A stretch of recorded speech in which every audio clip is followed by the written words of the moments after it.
देवाच्या नावाला गौरव देऊया. आज परत एकदा या परमेश्वराच्या उपस्थितीमध्ये आम्ही एकत्रित आलो असताना आपण स्वतः त्या देवाला म्हणूया की या पवित्र स्थानामध्ये, या पवित्र मंदिरामध्ये आम्हाला परमेश्वराने घेऊन आलेला आहे आणि परमेश्वराने आम्हाला काही इजा होऊ दिली नाही. एवढ्या सगळे पॅन्डेमिक झालं, कोविड झाला, कितीतरी लोक गेले, कितीतरी लोक आजारी पडले, त्रास झाला, आजही जात आहेत, पण परमेश्वराने आपल्याला जिवंत ठेवलं आणि परत एकदा त्या देवाची स्तुती करण्यासाठी, त्या देवाची आराधना करण्यासाठी, त्या देवाला गौरव देण्यासाठी या प्रार्थना मंदिरामध्ये आपल्याला घेऊन आलेला आहे.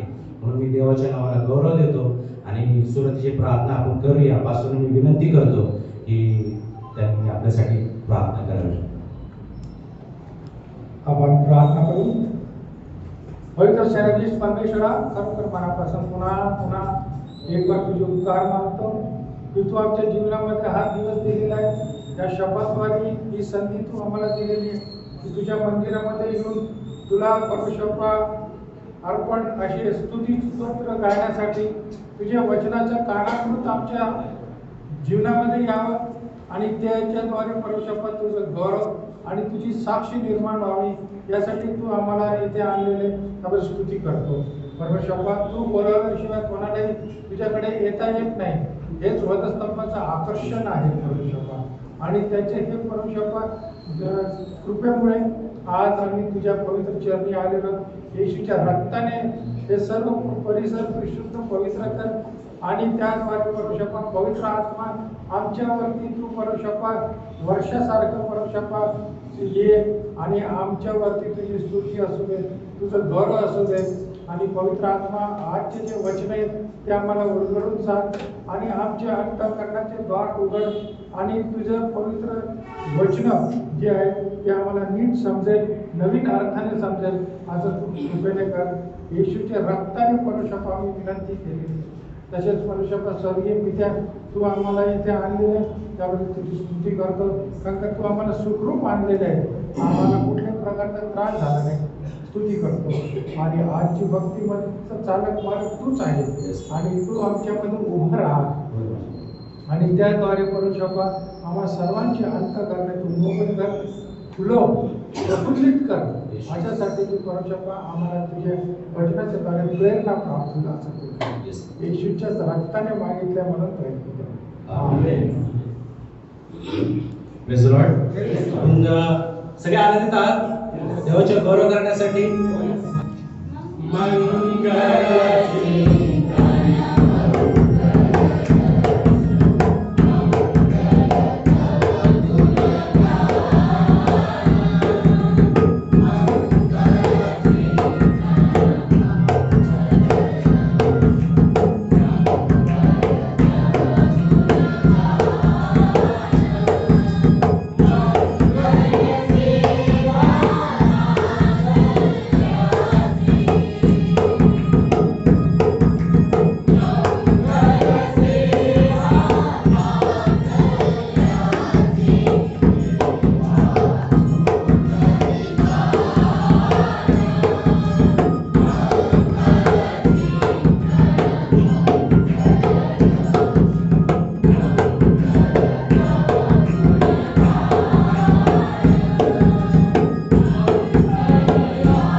प्रेषितांचा मतांनी काय करूया. सर्व समस्या आकाश पृथ्वीचा करण्याचा प्रकार त्यावर विश्वास ठेवतो. आम्ही त्याचा एकटाच पुत्र आमचा प्रभू येशू ख्रिस्त जो पवित्र आत्म्याच्या योगाने प्रभू झाला, कुमारी मरियेच्या वरी जन्माला आला, ज्याने पंचकालाच्या जगत बनवले, त्याला वनस्पती दिले, जो मरण पावला व ज्याला उठले, जो अपवास केला, तिसऱ्या दिवशी नव्याने पुन्हा होणार, स्वर्गात चढला आणि सर्वशक्तिमान देव पिता याच्या उजवीकडे बसला आहे. येथून जिवंतांचा व मेल्याच्या न्यायाचा जो येणार आहे त्यावर विश्वास ठेवतो. पवित्र आत्मा, पवित्र साधकी मंडळी, पवित्र जन सहभागिता, पापाची क्षमा, देहाचे पुनरुत्थान आणि सार्वकालिक जीवन यावर विश्वास ठेवतो. आमेन. यावेळेस आपण सूत्रसंहितेचे वाचन करणार आहोत. सूत्रसंहिता 62 हे आपल्यासाठी पेत्रसंकल्प असते.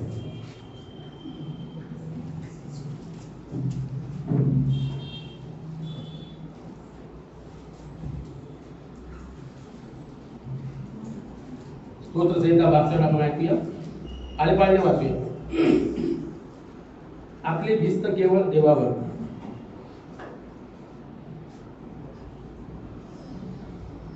यदुत्थानाच्या पद्धतीप्रमाणे दाविदाचे स्तोत्र.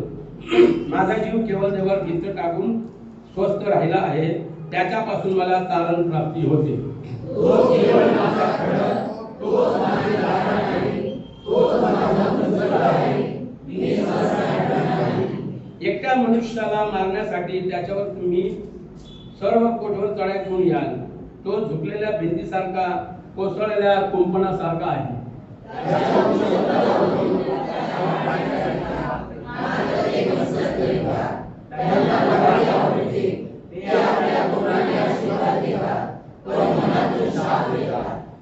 हे माझ्या जीवा, तू केवळ देवावर भिस्त टाकून स्वस्थ राहा, कारण माझी आशा बुद्धी करणारा तो आहे.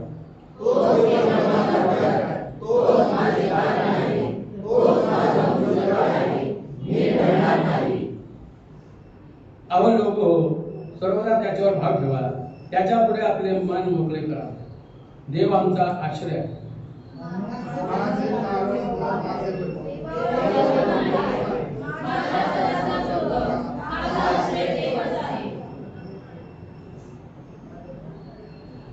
मानवी प्राणी केवळ वाफ आहे, ते केवळ मिथ्या आहे. तराजूत तो घातले असता ते हलके भरतील, ते सर्व वाफच आहे.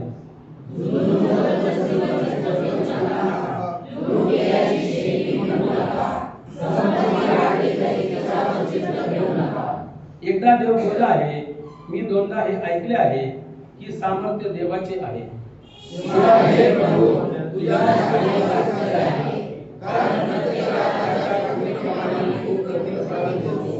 आमेन.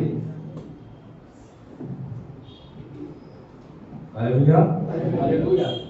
यावेळेस जुन्या करारामधून काही वचन आपण मास्टरने घेतलेले आहेत. घ्यायचे की 18वा अध्याय त्याचे 21 वचन आपल्यासाठी गायकवाड अंतर वाचते. याचे की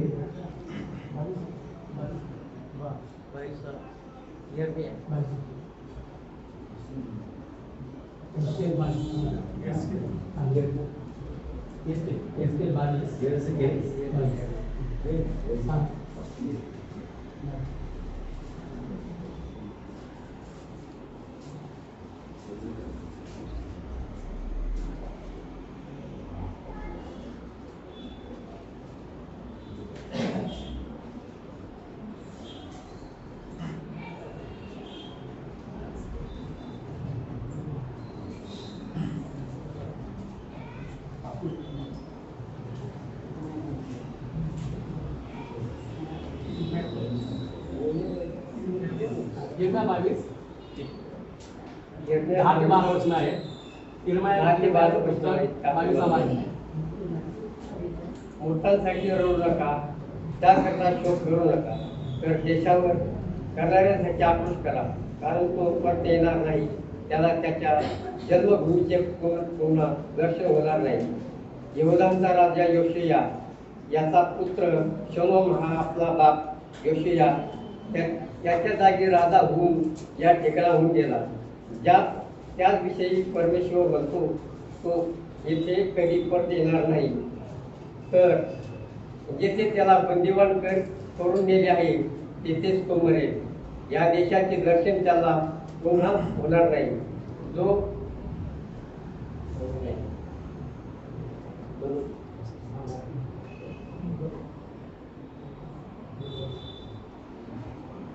हालेलुया हालेलुया हालेलुया. सगळे आपण यावेळेस नव्या करारामधून प्रेषितांची कृत्ये 16वा अध्याय 11 ते 15 आपल्यासाठी तुलसीराज ब्रदर आहेत, ते वाचतील.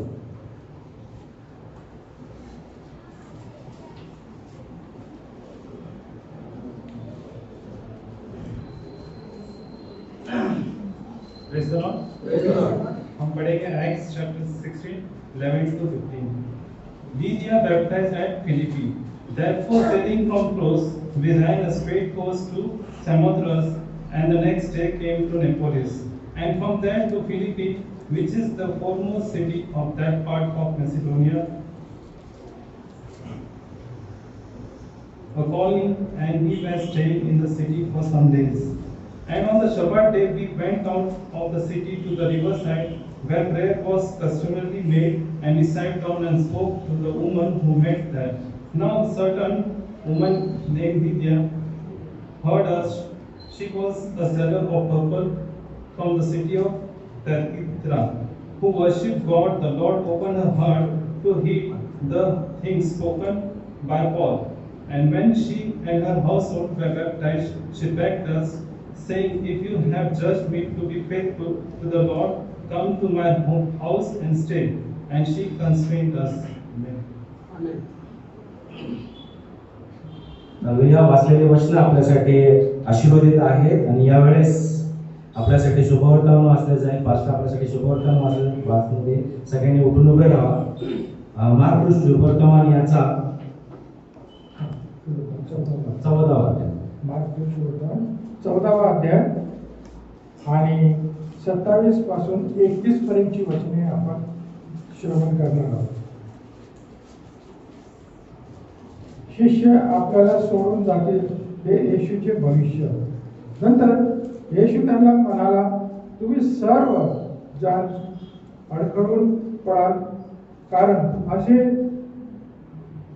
लिहिलेले आहे की मी मेंढपाळाला मारेन आणि मेंढरांची दानादान होईल. तरी माझे पुनरुत्थान झाल्यावर तुमच्या पुढे मी गालिलात जाईल. पेत्र त्याला म्हणाला, जरी सर्व अडखळले तरी मी अडखळणार नाही. येशू त्याला म्हणाला, मी तुला खचित सांगतो की आज म्हणजे याच रात्री कोंबडा 2 वेळा आरवण्यापूर्वी तू 3 वेळा मला नाकारशील. तरी तो फार आवेशी बोलत राहिला.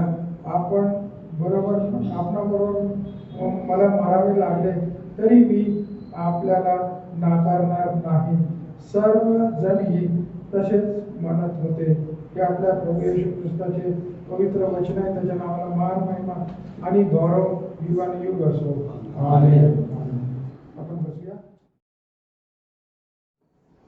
Hallelujah hallelujah. बायबल सांगते निरंतर प्रार्थना करा, कारण प्रार्थनेशिवाय आपण प्रार्थना करणारे लोक आहोत. आणि यावेळेस मध्यस्थीची प्रार्थनेची वेळ आहे. आपल्यासाठी सगळ्यांनी, आपल्या चर्चसाठी, आपल्या एल्डर लोकांसाठी, आपल्या तरुण वर्गासाठी, महिला मंडळासाठी आणि जे लोक आज बिचाऱ्याने खेळलेले आहेत, आजारी आहेत, त्या सगळ्यांसाठी प्रार्थना करते. आपण प्रार्थना करू. पवित्र पवित्र सैन्याधीश परमेश्वरा, आकाशाच्या आणि पृथ्वीच्या निर्माणकर्त्या त्या परमेश्वरा, तू महान, तू गौरव देवेस बाप्पा. माझ्या प्रभू परमेश्वरा, प्रथम मी तुझा क्षमा मागते. माझ्या पवित्र देवा, माझी योग्यता, माझी लायकी नसताना देखील तू परमेश्वरा, तुम्ही पुन्हा तुझ्या पवित्र घरात, तुझ्या पवित्र मंदिरात तुझ्या संगती बोलण्याची संधी दिली परमेश्वरा. तुझे आभार मागते बाप्पा. माझ्या पवित्र देवा, जे काही माझ्या मुखातून शब्द निघणारे परमेश्वरा, ते तुला आवडणारे आणि तू स्पर्श कर बाप्पा. मी पापी आहे, परंतु माझ्या देवा माझ्या मुखाला माझ्या कंठाला तू स्पर्श कर बाप्पा. माझ्या पवित्र प्रभू, आज मी तुझ्याजवळ खरोखर बाप्पा तुझे आभार मागते बाप्पा. मी आमची योग्यता नसताना देखील परमेश्वरा प्रत्येक वेळेस तू आम्हाला निवडलं आणि प्रत्येक वेळेस परमेश्वरा तू तुझ्या पवित्र मंदिरात आम्हाला घेऊन आला. याबद्दल तुझे आभार, तुझे उपकार मानते बाप्पा. मी या जगातील या पृथ्वीवरील प्रत्येकांना परमेश्वर तू निवडलेला आहे परमेश्वरा. परंतु माझ्या देवा प्रत्येक जण परमेश्वरा तुझ्याकडे येत असताना माझ्या देवा काही ना काही अडचणी येत बाप्पा. सैतानी बंधनातून त्यांना सोडव बाप्पा आणि प्रत्येकाला प्रत्येक गुडघा तुझ्या नावाने टिकला जाऊन दे बाप्पा. आणि प्रत्येकाने तुला गौरव करण्यासाठी माझ्या देवा तुझ्या घरात तुझ्या पवित्र मंदिरात यावं बाप्पा. तू असं कर माझ्या देवा. त्यांचे बंधन त्यांचे अडचणी तू तोडून टाक बाप्पा. माझ्या पवित्र प्रभू, आज तुझी पवित्र मंडळी बाप्पा, या मंडळावर तू फुलाचा आशीर्वाद दे बाप्पा. प्रत्येक सभासदांवर तुम्ही फुलाचा आशीर्वाद दे बाप्पा. त्यांच्या कुटुंबावर तुम्ही फुलाचा आशीर्वाद दे बाप्पा. माझ्या पवित्र देवा, आज तुझ्या घरात येत असताना माझ्या पवित्र देवा प्रत्येकाची समस्या दुःख व परमेश्वर व्याधी तुला सर्व काही ठाऊक आहे बाप्पा. प्रत्येकाच्या अडचणी तुला माहिती बाप्पा. त्या प्रत्येकांना परमेश्वरा तू आशीर्वादाने भर बाप्पा. त्यांच्या अडचणी तू दूर कर बाप्पा. माझ्या पवित्र देवा, जे कोणी परमेश्वरा कुटुंबामध्ये आजारी असेल बाप्पा प्रत्येकाच्या त्या प्रत्येकांना आरोग्य देऊन तू परमेश्वरा खरोखर बाप्पा तू निरोगी करून बाप्पा तू तुझ्या पवित्र मंडळीत परमेश्वरा तुझी साक्ष देण्यासाठी येऊन दे परमेश्वरा. आणि तू त्यांना आरोग्य दिल्यास हा आमचा विश्वास आहे बाप्पा. माझ्या पवित्र देवा, या प्रत्येक मंडळीवर तुम्ही फुलाचा आशीर्वाद दे बाप्पा. या मंडळीतील प्रत्येक परमेश्वरा लहान मोठ्यांवर तू फुलाचा आशीर्वाद दे बाप्पा. माझे जे भाऊ आहे परमेश्वरा, वडील वर्ग परमेश्वरा, त्या प्रत्येकांना तू आशीर्वाद दे बाप्पा. त्या प्रत्येकांच्या कुटुंबावर आशीर्वाद दे बाप्पा. त्यांच्या अडचणी परमेश्वरा त्यांची व्याधी त्यांची दुःख तू जाणतोस बाप्पा. तरी देखील परमेश्वरा खरोखर माझ्या देवा ते तुझी सेवा करत असताना बाप्पा त्यांना तुझे बळ दिलेले बाप्पा त्याबद्दल तुझे आभार मागते बाप्पा. तुझे उपकार मानते बाप्पा. मी त्या प्रत्येकांच्या कुटुंबावर विपुलाचा आशीर्वाद दे बाप्पा. प्रत्येक लेकरांना परमेश्वर जे तुझ्या वचनात तू वाढवत आहे बाप्पा. संडे स्कूलच्या परमेश्वराच्या प्रत्येक लेकरांवर तू विपुलाचा आशीर्वाद दे बाप्पा. त्यांनी तुझा जय जयकार करत असताना माझ्या देवा खरोखर माझ्या देवा त्यांच्या मुखाला आणि त्यांच्या परमेश्वरा कंठाला तू स्पर्श केले याबद्दल तुझा आभार मागते बाप्पा. मी त्या लेकरांनी परमेश्वरा जे काही परमेश्वरा तुझ्या राज्यात वाढत असताना बाप्पा त्यांना जे काही सार्वकालिक जीवनासाठी लागणारे गरज आहे बाप्पा त्या तू पुरवत आहेस बाप्पा. याबद्दल तुझे आभार मागते बाप्पा. मी प्रत्येकांना तू तुझ्या हातात घे बाप्पा. प्रत्येकाने तुझ्या मार्गात चालावं बाप्पा. या जगातील प्रत्येक गुन्हा तुझ्या नावाने टेकला जावा बाप्पा. या जगातील प्रत्येकाच्या समस्या तुला माहिती बाप्पा. जे काही परमेश्वरा आजार परमेश्वरा जगात पावत आहे परमेश्वरा जो सैतान आहे परमेश्वरा त्या सैतानाला तू प्रत्येकांपासून दूर कर बाप्पा. व्यसनापासून वासनेपासून प्रत्येक वाईट गोष्टीपासून प्रत्येकाला दूर कर बाप्पा. आणि प्रत्येकाच्या अंतःकरणाचा ताबा तू घे बाप्पा. माझे पवित्र प्रभू, आज मी तुझ्या चरणी प्रार्थना करते माझ्या देवा. बाळक साहेबांनी परमेश्वर जे काही वचन आमच्यासाठी आणलेले परमेश्वरा त्या वचनाला परमेश्वर तुला सर्व काही ठाऊक आहे बाप्पा. ते आम्हाला कळून दे. ते परमेश्वर आम्ही फक्त ऐकणारे नव्हे तर ग्रहण करणारे होऊन दे बाप्पा. त्याच्या मुखाला त्यांच्या कंठाला तू स्पर्श केला आहेस बाप्पा. बरोबर बाप्पा त्यांना तू आशीर्वादित कर बाप्पा. त्यांच्या देखील कुटुंबावर तू तुलाचा आशीर्वाद दे बाप्पा. मला क्षमा कर बाप्पा. मी बोलण्यातून वागण्यातून काही चुकले असेल तर मला क्षमा कर बाप्पा. तुझ्या प्रिय पुत्र परमेश्वरा कोणता एक येशू ख्रिस्त याच्या नावाने मागते म्हणून आहे. आमेन.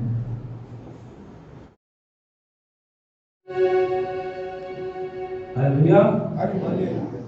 खूप प्रेमाने तो आपल्याला बोलावत आहे आणि त्याच्या शब्दाने आपल्या हृदयारूपी जे काही जमीन आहे ते शब्द आपली जमीन तयार ठेवायची. कारण परमेश्वर शब्द ज्यावेळेस येत होता पूर्ण जीवन आपलं बदलून जातं. विश्वास आहे तुमचा सगळ्यांचा विश्वास आहे की आज जे वचन येणार आहे ते माझ्यासाठी येणार आहे. पास्टरने जे काय आणलेलं आहे ते माझ्यासाठी आणलेलं आहे. त्यांनी माझे जीवन बदलणार आहे. माझे दुःख जाणार आहे. हे विश्वास आहे तुमचं. हालेलुया. जोरदार टाळ्या वाजूया यावेळेस आणि परमेश्वराच्या सेवकाला पास्टरला ज्यावेळेस आम्ही सेवक देऊया की जे काय मानना जे काय शब्द परमेश्वराकडून त्यांना मिळालेला आहे ते त्यांनी आपल्यापर्यंत पोहोचव. हालेलुया. Praise the Lord. आज आपल्यामध्ये येशू असा किती लोकांचा विश्वास आहे. आमेन. आणि आज पवित्र आत्मा देखील आपल्यामध्ये कार्यरत आहे. तो कार्य करत आहे म्हणून तुम्हाला वचन समजतंय आणि तो कार्यरत म्हणून माझ्या मुखातून तुमचे अंतकरण बदलले की शब्द निघतात. हे सगळं पवित्र आत्म्याचं कार्य आहे. आणि आज येशू ख्रिस्त आपल्या मंडळीमध्ये उभा आहे आणि जे काही तुम्ही मागाल ते तुमच्यासाठी देण्यात येईल. जे काही तुम्ही आज इथे बंद कराल ते स्वर्गात बंद केलं जाईल. जे काही आज तुम्ही इथं पृथ्वीवर मोकळं कराल ते स्वर्गात देखील मोकळं केलं जाईल. हालेलुया. आपण प्रार्थना करू. प्रभू, आज आमची अंतःकरणे आणि आमचे कान सर्व काही तू मोकळे कर यासाठी की आम्हाला तुझी वाणी ऐकू येईल आणि त्या वाणीप्रमाणे तुझ्या बोलण्याप्रमाणे तुझ्या आज्ञेप्रमाणे आम्ही चालू असं तो आशीर्वाद आम्हाला दे. पवित्र आत्म्याचे परमेश्वर वावर आज आमच्यामध्ये आहे म्हणून आज पवित्र आत्म्याने सर्वांना अभिषिक्त तू कर अशी विनंती येशू ख्रिस्त आमचा प्रभू ज्याने स्वतःच्या रक्ताने आम्हाला विकत घेतले त्याच्याच नावाने प्रार्थना केली म्हणून पाहिजे. प्रभूची वाणी फार महत्वाची आहे. बरेच लोकांनी जुन्या करारामध्ये नव्या करारामध्ये ऐकलेली आहे आणि आज मला प्रश्न विचारायचा आहे की प्रभूची वाणी तुम्ही ऐकली आहे का कधी? ऐकली आहे? नाही. आज आपण प्रयत्न करायला पाहिजे की प्रभूची वाणी आपण ऐकायला पाहिजे. का काही तर खूप गोंधळ होते नाही का, आवाज इतके होते की काय बोलत आहे काय गाणं आहे तेच आपल्याला कळत नव्हते आणि त्यामुळे काय झालेलं आहे आपल्या मनाचा गोंधळ उडालेला होता. परंतु प्रभूचं वचन काय गोंधळ करत नाही. ते कधी गोंधळ करणार नाही. एकदम व्यवस्थितपणे आपल्याला सांगतो. म्हणून दुसरे राजे जर आपण बघितलं 18व्या अध्यायाच्या मध्ये कार्मेल पर्वतावरती हे होतं आणि त्याच्यामुळे तो जो एलिया होता तो घाबरला होता आणि तो लपला आणि मग शेवटी तिथे आपण पाहतो की परमेश्वराचे वाणी आलेली आहे. तिथे वाणी कशी होती? जोरात होती. बाळाने एकदम सुरसुराट केला होता. त्यामुळे काय झालं की त्याला काहीच समजलं नाही. दुसऱ्यांदा वाणी आली. त्या वाणीमध्ये काय होतं खडक फोडण्याची शक्ती होतीच परंतु त्याचबरोबर त्याच्यामध्ये हे सामर्थ्य होतं की ती सर्व काही वस्तू घेऊन जायची. परंतु एलिया तिथेच राहिला. तिसऱ्यांदा वाणी आली आणि त्यावेळेस आपण पाहतो की एलियाची जी ऐकण्याची श्रवण शक्ती होती ती जागृत झाली आणि जी वाणी होती ती जोरात नव्हते गोंधळ करणारे मृदू शांत आणि गोड वाणी होती आणि त्याला मार्गदर्शन केलं की तू पुढे काय करायचंय घाबरू नको मी तुझ्या बरोबर आहे. असा प्रकारचा जी परमेश्वराची वाणी गोड आहे मधुर आहे आणि शांत आहे. ते गोंधळात आपला देव गोंधळाचा नाहीये असं संत पौल देखील म्हणत आहे. म्हणून आपल्याला वाटतं की आपण जितक्या जोराने मोठ्याने गाणं गाऊ किंवा काही प्रार्थना करू आपली प्रार्थना ऐकली जाईल याचा अर्थ आपला देव बहिरा आहे. बरोबर आहे? नाही. ऐकतो.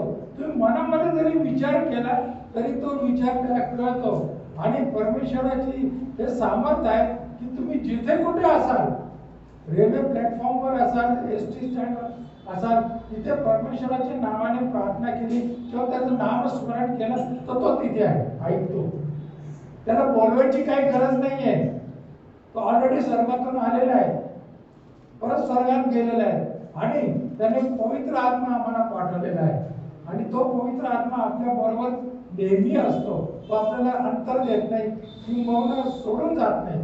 असा आज पवित्र आत्मा आपल्यावर तुम्ही कुठेही जा ते पवित्र आत्मा तुमच्या सोबत. पण आम्हाला तर ते जाणीव होत नाही की खरोखर तो आमच्या बरोबर आहे का पवित्र आत्मा आहे का. ते आम्हाला तिकडे जावं लागेल आम्हाला तिकडे जावं लागेल तिथं तो पवित्र आत्मा नाही. जिथं तुम्ही आहात तिथे पवित्र आत्मा आहे. काही काळजी करू नका. किंवा माझ्याकडे पवित्र आत्मा आहे. काही तुम्ही ऐकलं असेल बऱ्याच वेळा की त्या ब्रदरकडे पवित्र आत्मा मिळतो म्हणून तुम्ही या. त्या ब्रदरने जर हाताने प्रार्थना केली तर तुम्हाला पवित्र आत्मा मिळेल. पवित्र आत्मा ही एजन्सी कोणाला दिलेली नाही. पवित्र आत्मा जो येशूच्या नावाने धावा करेल त्याला पवित्र आत्मा मिळेल. आणि तुमचं अंतःकरण देखील शुद्ध पाहिजे सामर्थ्य द्यायला पाहिजे पवित्र आत्म्याच्या द्वारे. पवित्र आत्मा तुमचं कार्य करेल. यासाठी तुम्ही लक्षात ठेवा की कोणाला मक्तेदारी दिली नाहीये. पवित्र आत्मा माझ्याकडे तुम्ही या तर हे ज्या लोक तुम्हाला सांगतात त्यांच्या बोलण्यावर जाऊ नका. तुम्ही स्वतः हे करा की पवित्र आत्मा तू ये, आणि पवित्र आत्मा येऊन तुम एकांत एकटे असाल तर बोला. खूप छान तुम्हाला पवित्र आत्मा मार्गदर्शन केल्याशिवाय राहणार नाही. असा हा पवित्र आत्म्याचा सामर्थ्याचा गोष्ट आहे. तुम्हाला माहित असेल की जुन्या करारामध्ये संत आपला शमूएल होता, तो देखील लहानपणी आपल्या मंदिराच्या गाभाऱ्यात असायचा आणि तिथं झोपायचा. आणि एक दिवस त्याला काय पाणी आले शमूएला, आणि तो काय म्हटला, मला बहुतेक एली याचकाने बोलवले. तो त्याच्याकडे गेला, 3 वेळा गेला, पण तो म्हणजे मी नाही बोलवलं. पण एली हुशार होता, अनुभवी होता, आणि तो पण देखील देवाचा निवडलेला होता. तो म्हणतो, यंदा जर तुला ऐकू अशी वाणी आली तर तू काय म्हण, बोल प्रभू, तुझा दास ऐकत आहे. तो म्हणजे झोपलेला होता, आराम करत होता, तरी तो कान उघडे ठेवून करत होता. प्रभूची वाणी तुम्हाला ऐकू येतील, आणि त्या वाणीच्या द्वारे तुम्हाला पुढचं मार्गदर्शन भविष्य सांगण्यात येतं. असं प्रभूचं सामर्थ्य आहे. त्या प्रभूच्या सामर्थ्याला आपण होकार देतो का? आपण कधी प्रयत्न केला आहे का? तुम्ही जर प्रयत्न केला नाही तर तुम्हाला सायकल चालवता येणार नाही. तुम्ही जर प्रयत्न केलेला नाही तर तुम्ही 0वर आउट व्हाल. प्रयत्न ते परमेश्वर असं म्हटलेलं आहे. प्रयत्न करायला पाहिजे, कान उघडे ठेवायला पाहिजे. कान उघडे मला काही प्रॉब्लेम नाही, अहो नाही आहे, परंतु देवाची वाणी वेगळी आहे.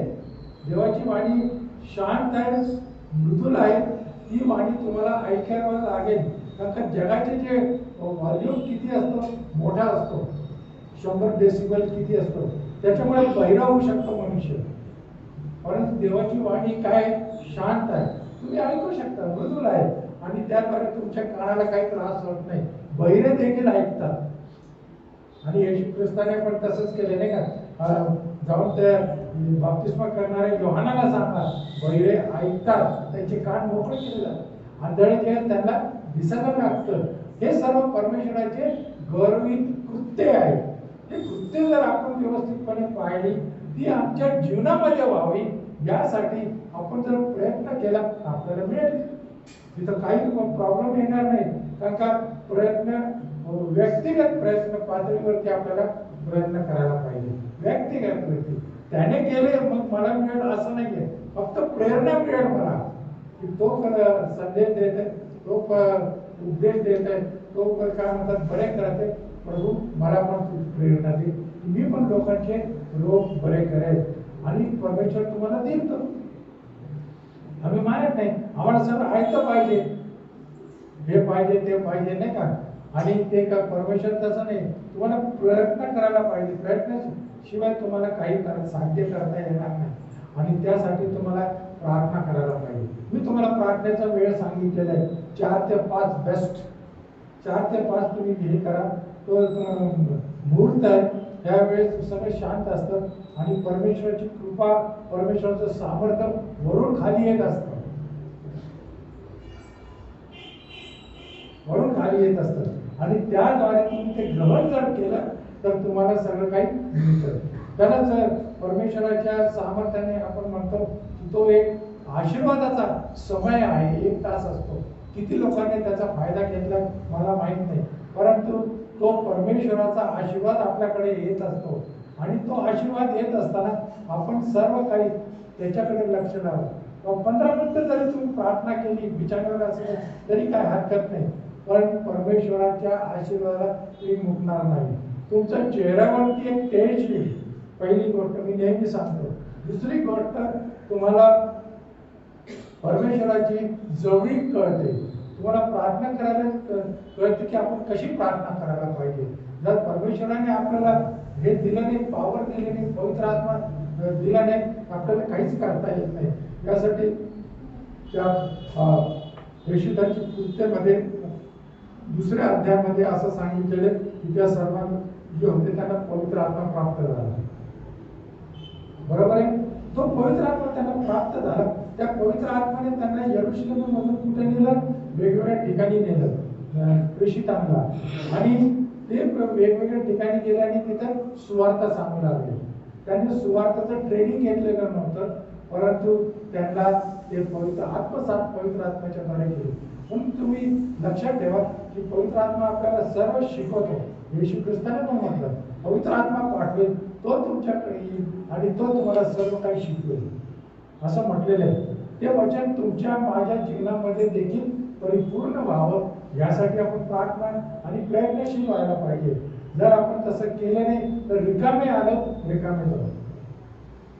काय केलं या जगातून? काहीच नाही. आपले पाहुणे किंवा तुमचे भाऊ बहीण मुंबईहून जर आले तर लहान मुलं पहिले पिशवी तपासतात नाही का, काय आणलं माझ्यासाठी. तुम्ही पण म्हणता काय आणलं, रिकामच आलं.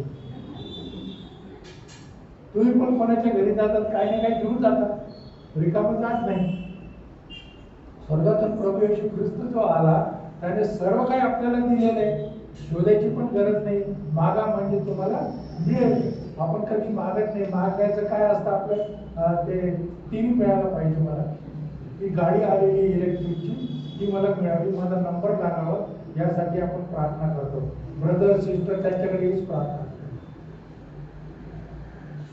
अलीकडे प्रार्थनेचं स्वरूप देखील बदललेलं आहे, पण ते तुमच्या जीवनामध्ये बदलून घेऊ नका. तुम्ही फक्त परमेश्वराकडे मागा, तो तुम्हाला द्यायला बसेल. परमेश्वराला काही नको आहे तुमचं, भग्न हृदयाच्या शिवाय दुसरं काहीच नको आहे तुम्हाला. आणि जे काही तुम्ही मागाल तो वेळेवर देईल तो. ही परमेश्वराची आपल्याला काय म्हणतात प्रॉमिस आहे. आणि त्या प्रॉमिसमध्ये आपल्याला जगायला पाहिजे. आणि आपण कधी मागतो का, मला आरोग्य दान, आरोग्य करण्याचं दान दे, मला वेगवेगळ्या भाषा बोलण्याचं दान दे, मला भाषा समजण्याचं दान दे. कधी आपण मागितले आहेत का? कोणी मागत नाही ते, नाही का.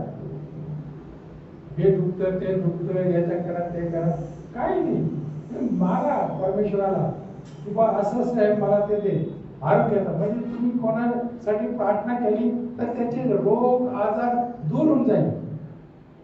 ते महत्वाचं कार्य आहे. बाकीच्या गोष्टी भौतिक वस्तू मागण्यापेक्षा ते मागा. मला आरोग्य दान दे, म्हणजे ज्याच्या साठी मी प्रार्थना करेन, ज्यांच्यासाठी प्रार्थना करेन त्यांचे आजार दूर व्हावे. पण आपण कधी तशी प्रार्थना, कारण का आपण आपल्यासाठीच प्रार्थना करून घेतो. सेल्फ सेंटर, आपण स्वार्थी होऊन जातो आणि मग दुसऱ्यांकडनं आपण बदलून घेतो. यांनी माझ्यासाठी प्रार्थना केली, माझे रोग पळून गेले. अरे कोण आहे ते मनुष्य आहे. येशूने माझे सर्व काही रोग दूर केले. त्यांना मी प्रार्थना करायला सांगितलं आणि त्यांनी प्रार्थना केल्यावर प्रभू येशू ख्रिस्ताने मला बरं केलेले, आरोग्य दिले. अशी प्रार्थना आपण करायला शिकायला पाहिजे. नुसतं चर्चला येऊन परत जाणं काही उपयोग नाही. मी तुमचा टाइम वेस्ट करत आहे आणि काय म्हणतात तुम्हाला चुकीच्या दिशेने घेऊन जात आहे. योग्य मार्गदर्शन पाहिजे, योग्य वाट पाहिजे आपली. आणि त्यासाठी आपल्याला परमेश्वराच्या सन्निध्यात राहायलाच पाहिजे. जर आपण तसं केलं नाही तर परमेश्वराचं वचन काय म्हणतं बघा, यिर्मया 21 मध्ये काय म्हटलेलं आहे, जीवनाचा मार्ग व मरणाचा मार्ग दाखवतो तो आपल्याला, किंवा मी जीवनाचा व मरणाचा मार्ग दाखवतो. आणि जुन्या करारामध्ये अनुवादामध्ये म्हटलेले जीवन व मरण मी तुमच्या पुढे ठेवलेले आहे आणि तुम्ही या दोघांपैकी एकच निवडा. आणि परमेश्वर पुन्हा आपल्याला सल्ला देत आहे, तू जीवन निवडून घे, तू जीवन निवडून घे. असे हे परमेश्वराची वचन आपल्या अंतःकरणामध्ये ठासून भरून टाक पाहिजे. जर तसं केलं नाही तर आपल्याला कळणार नाही की आपण काय केलेलं आहे. मरणाच्या दाढेत जर गेलो, काय बोलावं काय करावं असा गोंधळ उडेल. आपला गोंधळ उडू नये यासाठी आपण पवित्र शास्त्रातील वचने व्यवस्थितपणे वाचली तर आपल्याला कळतं, समजतं की ह्या जीवनामध्ये, या जीवनाच्या पलीकडे देखील, मरणाच्या पलीकडे देखील आपल्याला ही वचने आधारभूत आहे. या वचनाच्या द्वारे आपल्याला परमेश्वर सांगतो, मार्गदर्शन करतो की काय करायला पाहिजे आणि काय नाही करायला. मेल्यावर सगळं संपतं असं नाही आहे.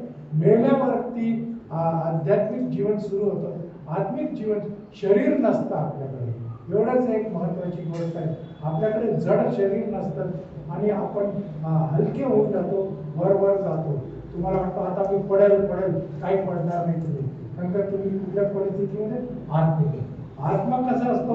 वाऱ्यासारखा किंवा गॅस सारखा असतो. गॅस दूर कसा वर जातो तसा येतो, हळूहळू वर जातो. म्हणून त्या निकोदेमाला देखील सांगितले, वारा जसा येतो त्याला पाहिजे तिथं तो जातो. ही महत्वाची गोष्ट आहे. तुम्ही जर त्याच्यावर गोळ्या जरी मारल्या तरी वाऱ्याला किंवा आत्माला काय होणार नाही. पण या देहावर जर गोळ्या चालवल्या तर देहाला एकदम हे होतं, म्हणजे मरण येतं. तर या गोष्टी आपल्याला माहीत पाहिजे. आणि आत्मा कसा आहे हे मी तुम्हाला कल्पना दिलेली आहे, पण पवित्र आत्मा याच्यापेक्षा फार सुंदर आहे, अलौकिक आहे. त्याची आपण हे करायला पाहिजे, अपेक्षा करायला पाहिजे.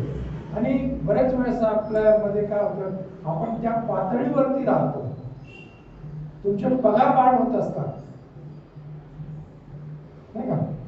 सुरुवातीला तुम्हाला 500 रुपये असतील, पण तो रिटायरमेंटच्या वेळेस तुम्हाला 5 लाख पगार मिळतो का? वाढ झालेली आहे. तशीच आमच्या आत्मिक जीवनामध्ये वाढ झाली आहे का? विचार करा, आत्मपरीक्षण करा. वाढ झाली का माझे 5 रुपयेच पगार आहे अजून? नको आहे. आपली लेवल वाढायला पाहिजे आणि ती वाढवण्यासाठी प्रार्थना आणि प्रभूचं वचन वाचणं अगत्याचं आहे. तसेच सांगतात बरेच वेळा प्रभूचं वचन येतं परंतु आपण ऐकत नाही. संदेश असतो, चर्च असतं, पण आपण काय जात नाही, ऐकत नाही. संदेश काय टाइमपास करत बसतो, इकडे तिकडे मोबाईल खेळत असतो, हे खेळत असतो, दुसरे विचार मनामध्ये घोळत असतात. तसंच ग्रीक याच्यामध्ये साहित्यामध्ये एक गोष्ट आहे की जे नाविक असायचे किंवा जे बोट चालवायचे, शिप चालवायचे, ते एका याच्या लहान चिचुकल्या जागेतून जायचे समुद्राच्या, आणि त्या जागेमध्ये जात असताना फार काळजी घ्यावी लागते. प्रवाह जास्ती असायचा कारण का छोटा एरिया होता आणि त्याच्यात बुडण्याची पण शक्यता होती. पण ते फार हुशारीने ते चालवायचे, जी होडी होती व्यवस्थित चालवायचे. पण त्याच वेळेस काय असायचं, ते खडक जे होते त्याच्यात मध्ये हे असायचे, पक्षी असायचे. त्या पक्षीचं चेहरा का असायचा? माणसासारखा, स्त्रियांसारखा, आणि बाकीचं शरीर याच्यासारखं, माशासारखं, पक्षासारखं असं. आणि ते त्या बाजूला त्याच ह्याच्यामध्ये जर नाव आली तर ते तिथून ओरडायचे, खूप जोरात ओरडायचे. आणि त्याला त्याचं नाव पडलं सायरन. सायरन ऐकलं ना? किती गोड असतो ना आवाज त्याचा. तर त्या सायरन त्याला म्हटलेले. इतके ओरडायचे ते नाविक जे होते होका यंत्राबरोबर ते गोंधळून जायचे, काय करावं काय नाही, आणि शेवटी कडेलोट व्हायचं आणि सगळे मरायचे. सायरन त्यांना म्हटलेले. तर याच म्हणजे आपल्या अवतीभोवती देखील खूप सायरन आहे. डीजे किती मोठे आवाज करतात आणि नाचतात, आणि बरेचसे लोकांचे हृदयाचे ठोके हे देखील जर कमी जास्त होऊन जातात. वृद्ध लोकांना ते तर अक्षरशः मृत्यूच्या दाढेत घेऊन जातात. हे सोडून द्यायला पाहिजे आपल्याला. आपल्याला दाखवायचं की आपला जो प्रभू आहे तो शांततेचा प्रभू आहे, तो गोंधळाचा प्रभू नाही. संत पौलाने सांगितलेलं आहे. आणि म्हणून तुम्ही किती ओरडला, काही केलंय, येशू ख्रिस्त जिंदा आहे हे, परंतु तुम्ही एक मनामध्ये जरी आणला येशू बस, ओरडल्याने काही होणार नाही, स्वतःची वाफ जाते. तर अशा प्रकारची ही गोष्ट मी तुम्हाला सांगितलेली आहे. पण प्रभूचं दूत पुढे म्हटलेले, प्रभूचं दूत तिथे आला आणि पेत्राला सांगितलं की तू यापोस जा. का? कारण का तिथं माझा एक भक्त आहे जो काय म्हणतात विदेशी लोकांतून आलेला आहे, तो माझी उपासना करतोय, दान देतोय चर्चला, त्याच्याकडे जा आणि त्याला सुरुवात कसा. आणि तो पेत्र गेला. दुपारची वेळ होती, जेवण तयार झालेलं होतं, परंतु त्याने प्रथम स्थान कोणाला दिलं? प्रभूच्या वचनाला. आणि त्याला घेऊन जाणारे लोक सुद्धा आले होते, ते खाली उभे होते. त्यांना घेऊन तो त्या सुभेदाराकडे गेला आणि तिथे एक मीटिंग झाली. संजीवनी सभा पहिल्या शतकातली संजीवनी सभा झाली आणि ती संजीवनी सभा झाल्यावरती आपण पाहतो की जेव्हा पेत्राने प्रार्थना केली तेव्हा आपण पाहतो की पवित्र आत्मा काय झाला अवतरला. बऱ्याच लोकांना तो अनुभव आलेला होता आणि ते निरनिराळ्या भाषा बोलू लागले. असा अनुभव जर त्या विदेशी लोकांना येऊ शकतो मग आम्हाला काय येऊ शकणार नाही. कारण का ते आत्मीयतेने तन्मयतेने प्रार्थना करत होते आणि आमच्या प्रार्थना कशा आहेत ते होताना माझी स्तुती करतात, होताना माझी प्रार्थना करतात, परंतु त्यांचे अंतःकरण माझ्यापासून लांब आहे. अशी जर प्रभूला येऊ नये आमच्याबद्दल बोलण्यासाठी, त्यासाठी आपण दक्ष राहू. आणखी एक महत्वाची गोष्ट तुम्ही आता बघितलं त्याच्यामध्ये चला 16वा अध्याय प्रेषितांची कृत्य 16वा अध्याय.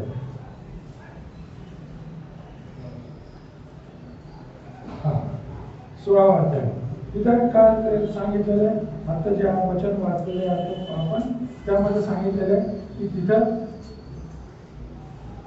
फिलिपे या ठिकाणी जे शहर होतं ग्रीक आणि तिथे फिलिपमध्ये रोमी लोकांची शिपायांची वस्ती होती आणि त्या ठिकाणी काय झालेलं आहे की पौल केलेला होता. पौलाला सांगितलं की इथं आहे काय ख्रिस्ती लोक आहेत, इकडे आहेत, परंतु इथे रोमी लोक आहेत जी गोष्ट त्यांचा काही धर्म वेगळाच होता आणि त्यासाठी त्याला पौलाला वाटलं की इथं कुठे प्रार्थना चाललेली आहे येशूच्या नावाने, मी तिथं जातो. त्याने शपथ मार्ग निवडला, शपथ मार्ग होता तिथं तो गेला आणि त्याने पाहिलं की एका नदीच्या काठी, नदी काठी काय गर्दी झालेली, त्या गर्दीमध्ये स्त्रिया जास्ती होत्या. मला वाटतं महिला मंडळाची मीटिंग असेल त्या दिवशी आणि ते काय करते प्रार्थना करत होते, प्रभूचे गौरव करते. यहुदी होते जास्ती त्या स्त्रिया आणि पौलाला आश्चर्य वाटलं आणि पौलाला सांगितलं बोल 2 शब्द. पौलाने तिथे शब्द बोलला आणि तिथं एक स्त्री होती, तिचं काय नाव होतं लुदिया. बरोबर आहे. लुदिया काय म्हटली, तिचं अंतःकरण परमेश्वराने खुलवलं. तिने पवित्र आत्म्याच्या प्रेरणेने येशू ख्रिस्ताचा स्वीकार केला आणि स्वीकार केल्यावरती प्रभूने तिला आशीर्वादित केलं आणि ते शेवटी जेव्हा संपली सभा तर तिने बघा स्वतःहून म्हटली हा पौलाला आणि त्याच्या सहकार्याला तुम्ही माझ्या घरी या, जेवायला येऊ नका परंतु राहायला या. असे पवित्र आत्म्याने भरलेले देवाचे संत लोक लेकर हे ज्याच्या घरी जातात तिथं आशीर्वाद देऊन जातात, आशीर्वाद पण त्यांच्या बरोबर. आणि येशू ख्रिस्त म्हणतोय ज्याने जर त्यांनी तुमचा स्वीकार केला तर तुम्ही ते विशाल त्यांचे हे करा, आदरातिथ्य स्वीकारा, हे करा. आणि जे तुम्हाला नाकारतील तर तुम्ही तिथे क्षणभरही थांबू नका, परंतु आपल्या पायतानाची धूळ तिथे जगता आणि माघारी या. कारण का त्यांना आशीर्वाद नको आहे. तुमच्याकडे दिलेला आहे आशीर्वाद, पण जर तुम्ही नाकारला तर तुमच्यासारखे दुर्दैवी कोणीच नाही. आणि ते तिथं त्याने देखील ते 70 आणि एकाच्या 72 लिहिलेले ते शिष्याने सुवार्ता गाजवली. कारण का येशू ख्रिस्ताने त्यांना आशीर्वाद दिलेला होता. असे ते लकी किंवा आपण म्हणतो फॉर्च्युनेट शिष्य होते ज्याने प्रत्यक्ष भौतिकरित्या ख्रिस्ताला पाहिलेलं होतं आणि ख्रिस्ताचे वचन ऐकलेले होते आणि त्याद्वारे त्यांनी सुवार्ता सांगितली लोकांना. सुवार्तेचं सामर्थ्य इतकं तिथे मेलेलं सुद्धा जिवंत असेल सुवार्ता एवढी. आणि ते सुवार्ता प्रभू येशू ख्रिस्त जिथे जिथे जात होता तिथे तिथे गाजवत होता, रोग बरे करायचा, मेलेले जिवंत व्हायचे. सुवार्ता आहे असं बायबलमध्ये लिहिलेलं आहे. आणि सुवार्तेच्या सामर्थ्याने आपण पाहिलं भूते देखील पळत होती, पळता भुई थोडी व्हायची त्यांची. आणि त्या जे भूत होते ते देखील म्हणायचे वेळेच्या अगोदर आम्हाला छळायला तू का आलेला आहे. कारण त्यांना माहित आहे एक दिवस आपल्याला न्याय होणार आहे आणि आपल्याला नरकामध्ये जावं लागणार आहे. सत्य त्यांना माहित आहे आणि आपल्याला पण माहित आहे, कारण का बायबलमध्ये आपल्याला दिलेलं आहे. मी म्हणू शकत नाही, मी म्हणू शकत नाही, मला माहित नाही. तसं नाही, सगळं काही सांगितलेलं आहे. पण जेव्हा तो दिवस येईल न्यायाचा, त्यावेळेस आपण काय होणार आहोत? घाबरून जाणार आहोत. मोठा नाद होणार आहे. ती वाणी मंजूर नसणार आहे. मोठ्याने नाद होणार आहे आणि भूमिकंप होईल, सगळं काही होणार आहे. का? कारण का ती प्रभूची वाणी आहे. ती प्रभूची वाणी आहे, क्रोधाची वाणी आहे. दुसरी गोष्ट ती न्यायाची वाणी आहे, जजमेंट डे. आणि त्यावेळेस ते घाबरतील, हार्ट अटॅकने आधीच लोक मरतील, इतकं सामर्थ्य. परंतु आज येशूची वाणी कशी आहे? सौम्य आहे, मृदू आहे. म्हणून गाणं आहे ना, येशू बुलाता तुम्ही. किती जण येशूकडे आलेले आहेत हे गाणं ऐकून? Praise the Lord. हे गाणं गाण्याने आत्मीयतेने गायलेले, लिहिणाऱ्याने लिहिलेले आणि संगीत पण बद्ध केलेले, आत्मीयतेने केलेले. मग जेव्हा ते आमच्यापर्यंत येतात, ते आमच्या आत्म्याला प्रेरित करतात. ते साध्या गाणे नाही आहे, आध्यात्मिक गाणे. आणि दुसरं हिंदीचे गाणे कुठं जबलपूर पासून ते रिलीज करतात. बोझ सबके गुनाहों का लेकर क्रूस किए जा रहा है. गुड फ्रायडे में नेहमी आपण जातो नाही का, बोझ सबके गुनाहों का लेकर क्रूस ले जा, असं काहीतरी गाणं आहे. अक्षरशः इतकं आहे. आणि दुसरं एक गाणं होतं, जो क्रूस पे कुर्बान है वो मेरा मसीह है. जो क्रूस पे कुर्बान है वो मेरा मसीहा है. हर जन्म जो उसका है वो मेरे गुनाहगार है, वो मेरे गुनाहगार. आपण ख्रिस्ताला जखमी केलेलं आहे, तरी त्याने काही वाद घातला नाही आपल्याबरोबर, त्याने काही शाप दिला नाही आपल्याला. तो ख्रिस्त आहे, तो देव आहे, तो परमेश्वर आहे आणि तो प्रीतीपूर्ण परमेश्वर आहे. ती प्रीती आहे जी त्याने आमच्या समोर दाखवलेली आहे. पण तीच प्रीती एक दिवस कशी होणार आहे? न्यायाला कारण होणार आहे. सगळं सांगितलं पण तू ऐकलं नाही. आज तो कोकरा आहे, देवाचा कोकरा. परंतु न्यायाच्या दिवशी तो काय होणार आहे? यस, योद्धाचा सिंह होणार आहे. सिंहाने जेव्हा गर्जना केली तेव्हा सगळे लोकांचा धडका पडतो. बघा, हाय सिंहाचे जंगलामध्ये असतात, परंतु परमेश्वराचा सिंह जर गरजेल तेव्हा काय होईल? लटपटणारे गुडघे, हात, तेव्हा कोणी म्हणणार नाही सरळ करा, लटपटणारे गुडघे. त्यामुळे ते अक्षरशः जमिनीवर भूसपाट पडतील आणि त्यांचा न्याय होईल. आणि देवदूत ते कापणे करण्याला येतील आणि एकेकाचा आत्मा तो स्वर्गात नव्हे तर नरकात घेऊन जातील. अशी महत्वाची गोष्टी आपल्याला या शिकायला मिळते. आणि जर आपण या गोष्टी शिकलो नाही तर आपल्याला काही सामर्थ्य प्राप्त होणार नाही. आणि शौल जो होता तो देखील एक दिवस चालला होता, दमिश्कला चालला होता, जे आता इराकमध्ये आहे, तिथे चालला होता. वेगाने घोडे चाललेले होते आणि त्याला वाटलं मी केव्हा त्या ख्रिस्ती लोकांना पकडेल आणि त्यांना तुरुंगात डांबून टाकेल. परंतु प्रियानो, त्याच वेळेस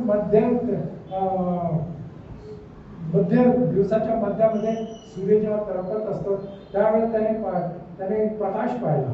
तो त्या प्रकाशाच्या पेक्षा जास्ती होता, म्हणजे सूर्यापेक्षा जास्ती प्रकाश त्याला दिसला. म्हणजे सूर्य हा देव नाहीये. जर तो देव दिसला असता त्याचा प्रकाश सूर्यापेक्षा कमी असता, परंतु याचा प्रकाश कसा होता? सूर्यापेक्षा जास्ती त्याला दिसला आणि इतका दिसला की तो अंधार झाला. आणि एवढंच नव्हे तर लाईट अँड साऊंड इफेक्ट तिथं होता, आवाज पण तिथून आला. त्याचं नाव घेतलं म्हणजे अवघड नाही, मला नाही सांगलं बरोबर, त्यांना सांगितलं. माझं नाव कुठे घेतलं?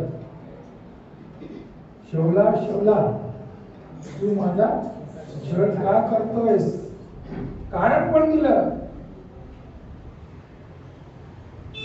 की तू छळ करताय माझा. माझा म्हणजे कोणाचा? माझ्या लोकांचा, माझ्यावर विश्वास ठेवणाऱ्यांचा, माझ्या मंडळीचा छळ करत आहे तू. हे बरं नव्हे. आणि मग तो आंधळा झाला आणि त्याला सांगितलं कुठे जायचं? संदेशाच्या घरी जाऊन तो तुला दोरस करेल. आणि तो गेला तिथे. असं झालं. 3 दिवस त्याने उपाशी काढले सामर्थ. आणि मग तो आवेशी देवाचा ऋषीचा पायी झाला. तो मग सुवार्ताची त्याने हे घेतली, चाळ घेतली. आणि तो शहरी फिरत बसला. त्याचं शस्त्र असंच शास्त्र होतं. बस. किती कठीण पायी प्रवास झाला असेल त्याचा कल्पना करत नाही. पण त्याला काही त्रास झाला नाही. परमेश्वरची कृपा त्याच्यावरती होती. आपण इथून ते एअरडाय लक्ष्मी रोडला गेलो तर हा मुलगी दुखत आहे. काय करावं? भिक्षा पण मिळाली, भिक्षा होती पण पैसे नव्हते, भाडं वाढलेलं, काय करावं? पण पौलाला तसं काही जाणवलं नाही. कारण का पवित्र आत्मा त्याच्याबरोबर होता. आणि म्हणून त्याच्यामध्ये 40वा अध्याय जर तुम्ही पाहिले यशायात, ते धावतील पण ते दमणार नाही. तर उंच उंच भरारी घेतील, गरुडासारखे ते होतील. परंतु आम्ही अजून गरुडच नाहीये. आमच्या वडील गारुडच आहे. निंदे आणि कसले हा गाणं आहे ना आपल्याकडे. किती दिवस हे संपायला पाहिजे, चालायला पाहिजे. चालण्याला काही माणूस मरत नाही, परत त्याला शक्ती येते. फक्त काय साखर किंवा ग्लुकोज खा जर तुम्हाला वाटत असेल असेल, त्याच्यामुळे शक्ती होऊन तुम्ही चालत जाल. आणि पाणी पित जा. कारण का इथं पवित्र आत्मा त्याच्यावरती होता. म्हणून पाणी आणि सगळे गोड पदार्थ जे वचनाचे आहेत ते पौलाला मिळत होते, शिष्यांना मिळत होते, प्रेषितांना मिळत होते. आणि प्रेषितांची कृत्य 2ऱ्या अध्यायामध्ये त्यांना तिथं पवित्र आत्मा मिळालेला होता. म्हणून ते सर्व काही करू शकत होते. पेत्र देखील तिकडे गेला आणि अनन्या सफीराची देखील त्याने लबाडी ओळखली. सगळं काही झालेलं आहे. तो गेला होता, परंतु त्याला पवित्र आत्म्याने सूचित केलं होतं की असं असं होणार आहे. आणि त्यावेळेस देखील परमेश्वराला प्रामाणिक राहिलेले होते शिष्य. आणि म्हणून त्याला परमेश्वराने दर्शन दिले. 50वा दिवस त्यांच्या जीवनामध्ये आला, स्वर्गीय आशीर्वाद घेऊन. परंतु आज आमच्या जीवनामध्ये 50वा दिवस आलाय का? पाळतो आपण, पण आपल्याला त्याचं महत्व काही माहिती नाही. आज आपण अशी प्रार्थना करायला पाहिजे की जेव्हा आम्ही मंडळीमध्ये प्रार्थना करू प्रभू परमेश्वरा एक चित्ताने, त्यावेळेस आमच्या मंदिरामध्ये तू अवतरून ये आणि आमच्या सोबताची भूमिकंप होऊ दे. लोकांना कळू दे हे लोक देवाचे लोक आहेत, पवित्र लोक आहेत. यांच्या परिसरामध्ये पाय ठेवण्यावरती आमचे दुखणे जातात, आम्हाला आरोग्य प्राप्त होतो. का इथं काय आहे? इथं प्रभू येशू ख्रिस्ताचं निवास आहे. आणि ते निवास जर आपल्याला पवित्र ठेवायचं आहे तर आपल्या जीवनामध्ये पवित्र आणायला पाहिजे. ते पवित्र कसं आणणार? बायबल वाचून, एकमेकांबद्दल प्रीती ठेवून. प्रीती जर नसली तर काही उपयोग नाही.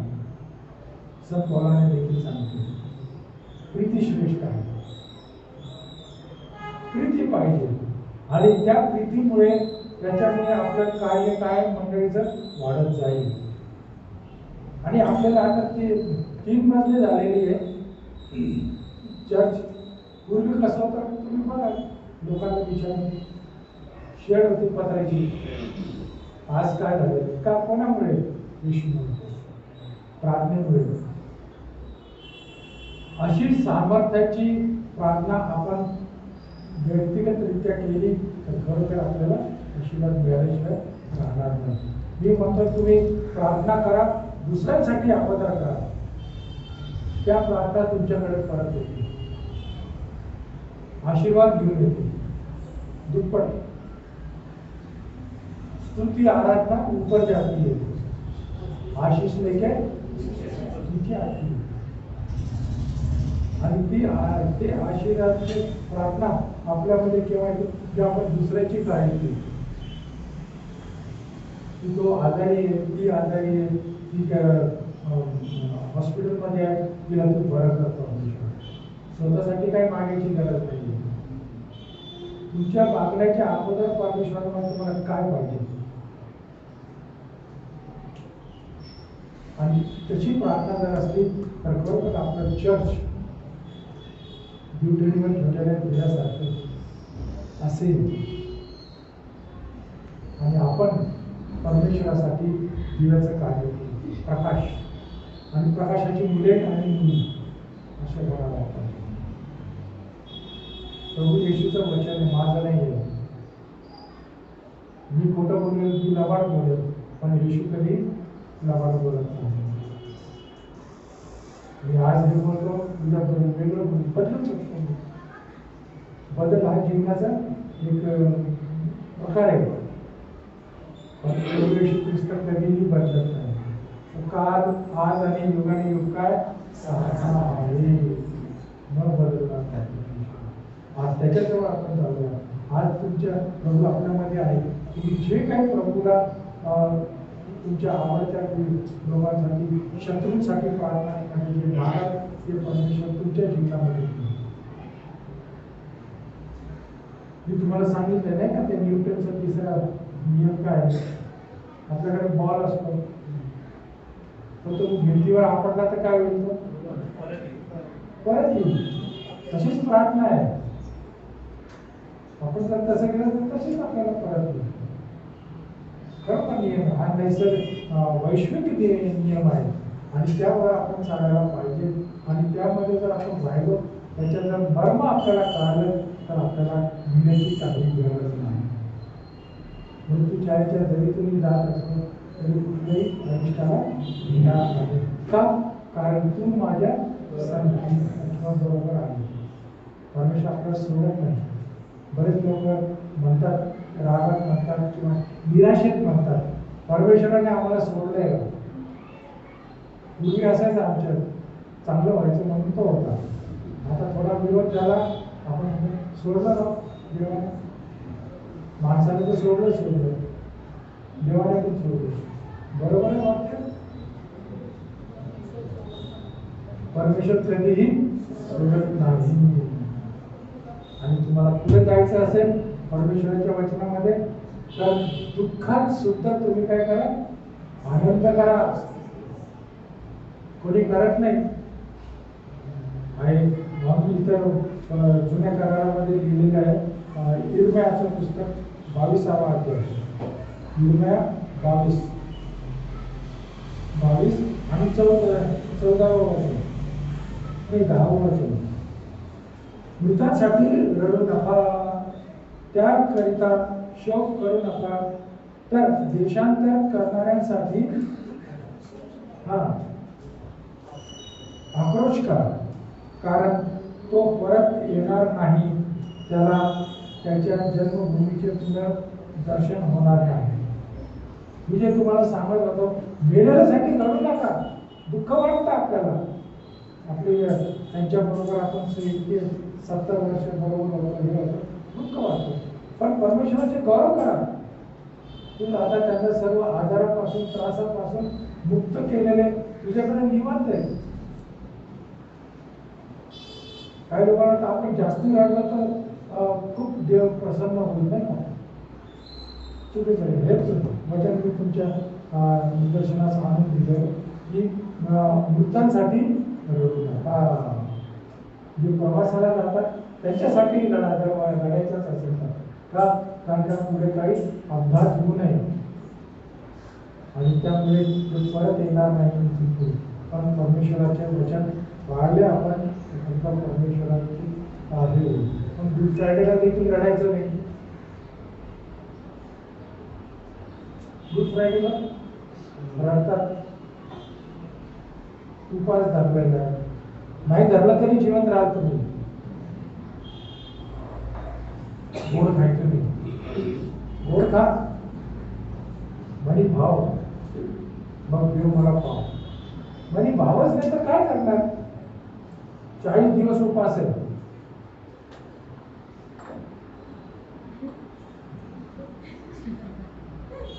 काय झालं आज 40 दिवस का काय म्हणणार. येशूने सांगितलं, कोणी सांगितलं तुम्हाला उपवास ठेवायला? तुम्ही म्हणता ना दाखवा मला, लेखी कुठे लिहिलेलं आहे? नाही, आमच्यासाठी येशूने स्वतः केलेले उपवास. आणि त्याची परीक्षा कोणी घेतली? दुष्टाने घेतली. हे गैरसमज काढून टाका. 3ऱ्या शतकामध्ये या सगळ्या गोष्टी आल्या. हे करायला पाहिजे, ते करायला पाहिजे. पण आता आपल्याला त्याची काय करायची? येशूने सगळं स्वतःवर घेतलेलं आहे. तुमचे 40 दिवसाचे उपवास स्वतःवर घेतलेले आहे. म्हणून तुम्ही आता स्वतंत्र झालेले आहे. तुम्हाला सत्य समजेल आणि तुम्ही स्वतंत्र व्हाल. आम्ही आहोत का स्वतंत्र? विचार करा. तुम्ही केव्हाही उपवास करू शकता. मी म्हणत नाही उपवास बंद करा, केव्हाही करू शकता. आणि येशू काय म्हणतोय? लोकांना दाखवण्यासाठी उपवास करू नका. काय शर्ट घालायचं, हे करायचं, आपल्याला आवडलं, दाढी वाढवतात, दाढी वाढवतात. 40 दिवस दाढी वाढवतात. गुटखा पान सगळं चालू आहे. त्याला काय अर्थ आहे? आणि पाऊस पडला श्रावण मग कापून टाकतात. काही कोणी सांगत नाही. कोणी सांगितल्याशिवाय कसं करणार? गाडी वाढच ना, त्याला काय गरज नाहीये. आणि तिथं जर तुम्ही त्या लेट सीझन मध्ये गेला ना, तुम्हाला तसे दिसतील पोटी लागते सगळे गाडी वाढवली. तर या गोष्टी मी तुम्हाला यासाठी सांगायला काय करायला पाहिजे, काही नाही करायला पाहिजे. दाढी वाढवण्याने परमेश्वराला आनंद वाटणार नाही, तो खुश होणार नाही.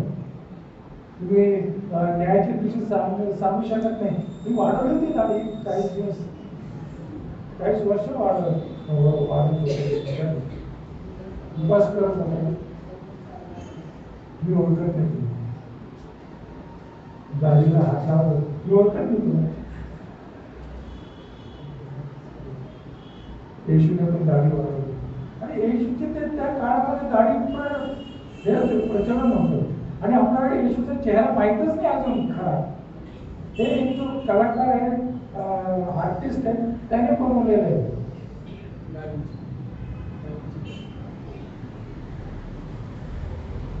यासाठी सावध राहा, कोणी तुम्हाला बोलू नये. यावेळेस इतकंच मी करतो, थांबतो आणि इथून पुढे तुम्ही परमेश्वराच्या सत्य वचनाकडे लक्ष द्या. नाही दिलं तर बघा तुमचं नुकसान. क्रिसमसला नवीन कपडे, ह्याला नवीन कपडे, सगळं काय नवीन कपडे. अरे पण वर्षभर केव्हा तुम्ही बनवू शकता ना.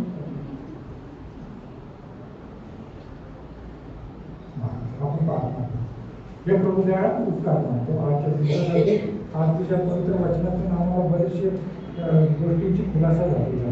आज आम्ही तुझ्या पवित्र शरीर सर्वांनी पश्चाताप करा. अंतकाळ आपल्या प्रभूकडे होता, त्याच्या वेदीवरती होता. यासाठी की प्रभू येशू ख्रिस्ताने आमचं अंतकरण आणि हृदय काढून नवीन मौसमे स्पंदन करणारं हृदय द्यावं असं तू करतो. आणि विनंती आज तुझ्या जवळ करतो. आज जे आजारी आहेत त्यांच्यासाठी करतो. विशेष करून सुमित गायकवाड आहेत त्याच्यासाठी प्रार्थना करतो. डॉक्टर जे आहेत ते सोनुने डॉक्टर यांच्यासाठी, त्यांच्या कुटुंबासाठी प्रार्थना करतो. त्यांच्याबरोबर राहा आणि त्यांना शक्ती दे इतरांना तपासण्यासाठी, आरोग्य देण्यासाठी.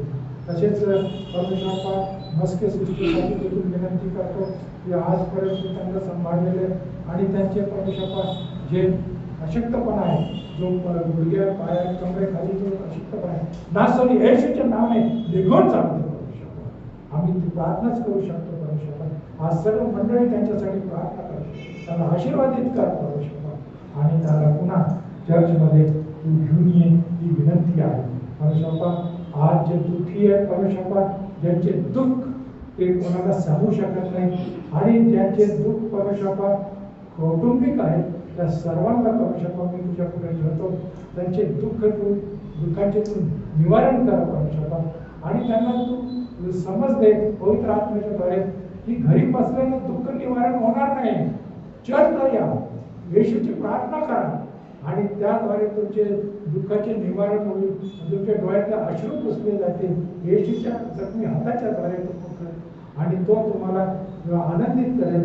जो आनंद मनुष्य देऊ शकत नाही असा आनंद प्रभू येशू ख्रिस्त देणार आहे, आणि तो आनंद कोणीही तुमच्याकडून हिरावून घेऊ शकत नाही. असा परमेश्वराचा आशीर्वाद तुमच्यावर हो. पवित्र आत्म्याचा अभिषेक तुमच्या मस्तकावर सदैव राहो, यासाठी की परमेश्वर आम्ही तुझ्या मार्गातून भरपूर नये, तुझ्या मार्गात चालावे, आणि जे काही होऊन गेलेले ते विसरून पुढे बघत राहायचं. कारण का प्रभू तू म्हणतो पुढे बघा आणि प्रगतिशील असा. आमच्या अंतःकरणाचे परमेश्वर जे आत्मिक जीवन आहे ते वाढू दे, त्यांच्या परमेश्वर प्रगती होऊ दे, अशी विनंती आहे तुझ्याजवळ करतो. मंडळीची काळजी घे, आणि येणारे जे दिवस आहेत ते खरोखर सर्वांना आनंदाचे लाभाचे जाव अशी प्रार्थना करतो. येशूच्याच नावाने मागितले म्हणून पाहिजे. आमेन.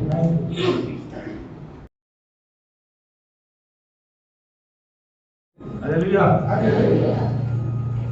परमेश्वराचे वचन हे आपल्या जीवनाकरता प्रकाश आहे, आणि ते प्रकाश आपल्यावरती आज पडलेला आहे. जे वचन आजचं जे होतं त्यासाठी मी पास्टरना धन्यवाद देतो, आणि यावेळेस सर्वांना आवाहन करतो, प्रोत्साहित करतो की सगळं हाताने आनंदाने देणारा परमेश्वराला आवडतो. यावेळेस दानर्पणाची वेळ आहे, आणि दानर्पण चालू असताना आपण उपास संगीतामधून 257 हे गीत गाऊन गाऊया.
सिमोन लिगाम यांच्याकडून या ग्रंथ पाठित आहे. परमेश्वर कुटुंबियांवरती कृपा करून उपकार कृतीचे समर्पण नाव लिहिल्याने परमेश्वर यांना आशीर्वाद देतो. याजकीय दान हे दिलेले परमेश्वर या आनंद कुटुंबावरती देखील कृपेचा वर्षाव करो. उपकार स्तुतीचे समर्पण नाव लिहिलं नाही परमेश्वर या भक्तावरती देखील मिळवतो. तुलसी राजा त्यांनी हे दिलेले रुपये 5,000 त्यांनी दिलेले परमेश्वर तुलसीराज फॅमिली यांच्यावरती कृपा करो. रत्नमाला राजू स्वामी यांनी वर्धकपणा दिनानिमित्त रुपये 500 दिलेले परमेश्वर या महिलेला बरं केला उपकार मानतो. तसेच मंगल राजेश मोयल वर्धापन दिनानिमित्ताने 500 रुपये त्यांनी दिलेले या महिलेने दिलेले परमेश्वर सगळ्यांना आशीर्वादित करत आपण हे प्रभूला समर्पित करू. हे जाणून प्रभू खरोखर तू किती चांगला याचा अनुभव तुझ्या भक्तांना तू देतो आणि त्याद्वारे परमेश्वर तुझे भक्तांचे अंतःकरण मोकळे होत राहतात आणि त्याद्वारे परमेश्वर तुझ्या मंडळीची उन्नती होती, प्रगती होती. याबद्दल आम्ही स्तुती करतो. परमेश्वर ज्या भक्तांनी तुझ्या भांडारामध्ये समर्पण टाकलेली त्यांचे सर्वांचे परमेश्वर तू ते स्वीकारून घे. तसेच विनंती करतो की ज्या भक्तांना जमलं नसेल त्यांना देखील आशीर्वादित कर आणि त्यांना देखील पुढच्या वेळेस ते समर्पण देण्याची परमेश्वर प्रेरणा कर आणि त्यांचे जे पगार थांबलेले आहेत आणि परमेश्वर जे काय आर्थिक टंचाई आहे आणि अडचण आहे ती नासोरी येशूच्या नावाने दूर कर अशी विनंती आज तुझ्याजवळ करतो. ज्यांनी दिलं त्यांना आशीर्वादित कर, जे देऊ शकले नाही त्यांना देखील आशीर्वादित कर. ही सर्व प्रार्थना विनंती तारणारा प्रभू येशू ख्रिस्त याच्याच नावाने केली म्हणून राहील तुझ्या आमेन.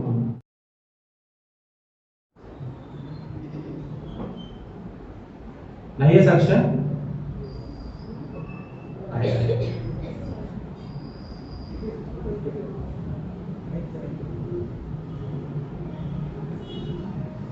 परमेश्वरच्या नावाला धन्यवाद देतो की मला साक्षी देण्याचं म्हणून करावं. 4 वर्षापूर्वी मी माझं करंट लावून हात जळाला होता, मारता वाचलो आणि त्याच्यामुळे की त्यामध्ये माझे 2 बोट जॉईंट होते. बोट जॉईंट होते त्याच्यासाठी मी ऑपरेशन करायला हॉस्पिटलमध्ये ॲडमिट झालो. ऑपरेशन करून आलो. पण ऑपरेशन करून आलोच्या नंतर मी त्यामध्येच ड्रेसिंगमध्येच काम करत होतो. काम करता लय जपून काम केलं, पण ते अचानक बिस्लेरीची बाटली लागल्यामुळं ते एक भावना झाला, त्यात नस तुटली. 2-3 रक्त ड्रेसिंग पण खोलून बघितले, रक्त काय ड्रेसिंग 2-3 बांधली. तिसऱ्या दिवशी साऊंड बॉक्स दवाखान्याच्या बाजूला साऊंड बॉक्स वाल्याच्या बाजूला दवाखाना आहे, तिथं ड्रेसिंग उघडली. असं झालं की ते पट्टी उघडल्याबरोबर नळ कसा चालू करतो तसं रक्त ते पिचकारे बोट असते ते 2-3 लिटर तर रक्त इथंच गेलं. मी असं झालं की मला तिकीट कटलं. पण त्याला तून मला 2-3 जणांना उचलून ससूनला घेऊन गेले. त्याने तिथं जाऊन डॉक्टरने बघितलं, काय नसबी दाबून ते बंद केलं आणि मग तो हप्ताभर ठेवून मग नंतर ऑपरेशन केलं. ऑपरेशन केलं त्याच्यानंतर आता व्यवस्थित आहे. असं वाटत होतं की मी माझा दिवस असायचे आता लेकरा बाळामध्ये नाही, असं लेकरा बाळाची चिंता लागत होती मला. देवाला मागितलं तेव्हा माझ्या लेकरा बाळाची टेन्शन तूच घे आणि तूच काय करायचं ते तू कर. आणि देवाने मला व्यवस्थित आता माझे हात मोकळे केले, आता काही प्रॉब्लेम नाही.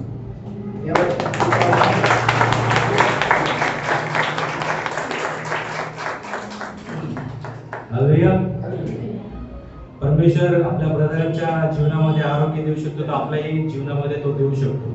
तर तुमच्याही जीवनामध्ये जर काय आजार असेल, काय डोकेदुखी असेल, काय पोटदुखी असेल किंवा काय तुमच्या लाईफमध्ये आले असेल, तुम्ही आज विश्वास बाळगा की पुढच्या रविवारी असं विश्वास ठेवून या चर्चमधून या मंदिरामधून घरी जाताना तुम्ही हे विश्वास ठेवूनच जेव्हा की मी पुढच्या रविवारी येताना मी या गोष्टीविषयी साक्ष देणार आहे.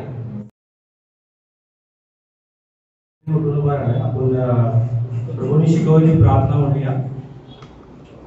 हे आमच्या जगतातील बाबा, तुझे नाव पवित्र मानले जावो, तुझे राज्य येवो, जसे स्वर्गात तसे पृथ्वीवर. तुझ्या इच्छेप्रमाणे हो. आमची रोजची भाकरी आम्हाला दे, आणि तुझ्या कर्तव्याचं सोडले आहे, तसेच आमचे गुन्हे आम्हाला सोड, आणि आम्हाला परीक्षेत आणू नकोस, तर आम्हाला सैतानाचा सोड दे. कारण की राज्याची सामर्थ्याने करू, हे सर्व काळ तुझीच आहे. आमेन. आता सर्व बुद्धी सामर्थ्या पलीकडे असलेली देवाची प्रीती, आपल्या प्रभू येशू ख्रिस्ताची कृपा आणि पवित्र आत्म्याची सहायता, संगती आणि इथून पुढे सदा सर्व काळ राहावा. आमेन. इस दुनिया